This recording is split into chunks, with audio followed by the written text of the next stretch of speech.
Okay, hypothetical question for you. It's Friday afternoon at Podcast Movement Evolutions. Let's say I'm in the podcast advertising business in some role. My flight is at 3:00. I've seen a lot of sessions. I think I might just head to the airport early. What are your thoughts on that? Jonas? I think what you should do is grab a little bite, maybe a little sandwich, which you can put in your lap easily, join the session, just to learn about how you can best measure podcast success as a brand. That sounds like good advice to me, because I don't know what room we're going to be in, but that's where you should have lunch. Bring that sandwich in there. We're so honored to have the three of you join me for KPIs at CYA at that time. Aaron, coming to us from Lower Street, we're so happy that you can join us at this, and you're going to bring up some amazing KPIs that CYA. You already mentioned on our pre-call here one or two of those. You want to rattle those off real quick again? Sure, absolutely. So I'm really excited to see all of you folks in Las Vegas very shortly. And in this panel, we're going to be talking a lot about the way that we define goals with clients that are measurable, and like what actually is a measurable goal and how we track towards that, and also how you compare to others in the space, so that you don't have the sort of what does this number mean at the end of the day. And we'll talk a little bit about consumption rate and why we think that that's such a good sort of overall metric that we like to look at in terms of, how much your audience is engaging with your show. Speaking of consumption rate, Jonas, you and your colleagues at Bumper have been working a lot around a term you call listen time. Can you give us the 30-second explanation of listen time? Go. So we feel that downloads are really not a good measurement to measure real success, because downloads just tell you how many people downloaded an MP3 file onto their device.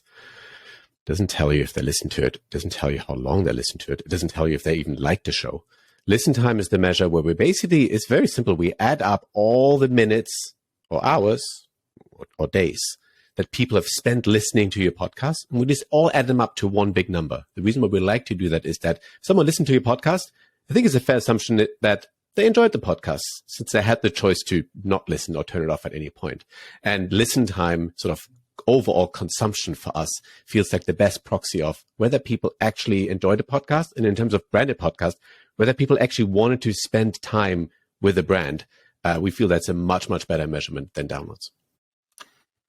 Jeff, you were explaining, and I think this will come up I predict it will come up on Friday afternoon at noon at Podcast Movement Evolutions, that recall is actually in your mini brand lift studies that you do following branded podcasts. Brand recall is one of the least important measurements. Could you explain that? Oh, yeah, that's a great question. I mean, it is something that we include in the studies because often brands are interested in knowing what that is based on people who listen to the podcast. But the one thing we remind them in the brand list studies we do, which are controlled exposure, that we have an audience who has not heard the podcast before, that are recruited, who are people who would enjoy that type of podcast, but they're only hearing it on a single exposure.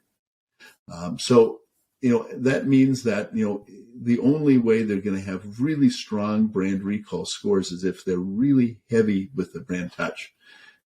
And one of the things that we found in doing sort of dozens of these over the years is that, not always, but, probably 80% of the time, the brand recall is actually negatively correlated to appeal of the podcast. The more brand touch you throw in as a general rule, the more it makes it feel a bit like an ad and takes away some of that appeal. There are exceptions to that rule, but the most important thing is, and it goes back to what Jonas was just talking about, or Aaron, about consumption rate or listen time. What's the most important thing is that people have to love the podcast. So that appeal score is much more important. We have benchmarks for that shows how well the podcast does relative to the other podcasts we've tested on appeal, but also on audience diagnostics. audience development metrics. Did people say they would listen to another episode? That's the stuff that, is really key, and kind of, again, goes back to some of those measures that Jonas and Aaron are talking about. But the advantage with the survey, too, is you can ask people specifically on an open-ended basis, why did you like the podcast? What did you like about it or not like about it? How could it be improved? And that is, gives some really valuable insight as brands are, planning a second season or third season or whatever. Let's back up and get the 20,000-foot view here. Branded podcasts, KPIs for branded podcasts. What are we seeing happen right now? Anyone can take this one. What are we seeing happen right now in the category? Why should someone attend this session if they're in the advertising sales world in podcasts? And why do they need to be knowledgeable about KPIs for branded podcasts? I don't think any brand is creating a podcast because they just want to. They have very specific business goals that they want to reach. And if you don't measure the success of the podcast accurately with the right tools, you're never going to know whether the podcast you have actually had the desired impact. There's a bunch of tools out there that you have to use. There's a bunch of principles you have to understand around how to measure podcast success. This session is going to help you. Makes sense. We as podcasters are working in the storytelling business, and numbers and KPIs and, real metrics that we can track are amazing tools for telling a story about why this podcast matters and why people are listening to it. So I think you should come to check out this session to, learn more about the kinds of numbers that we use to tell stories about the success of our podcasts and how to, use those same numbers towards your own projects. And when it comes to numbers, Jeff's got them. One of the things that I find fascinating is that you're able to know which numbers are good and which numbers are bad. And I hope you'll share some of that with us. And that is one of the advantages of doing brand list studies, is that you are able to compare to a benchmark. It's not a number crying out in the wilderness. That you have something to compare it to and see how it performs. And for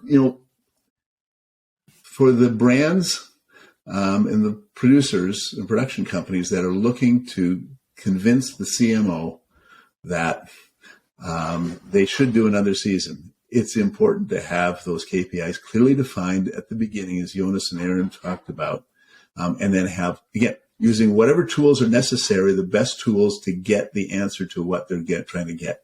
That if you're able to set the expectations that way, then that's your best chance of being able to get that renewal, that second season, that third season that you want and the brand needs to be successful.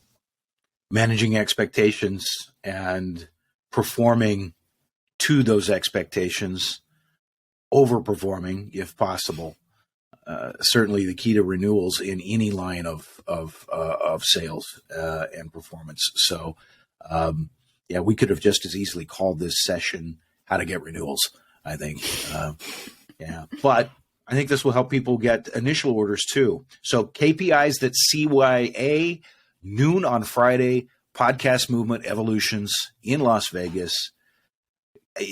Catch a flight to Vegas just for this session. I think it's really going to be that good. Thank you all so much.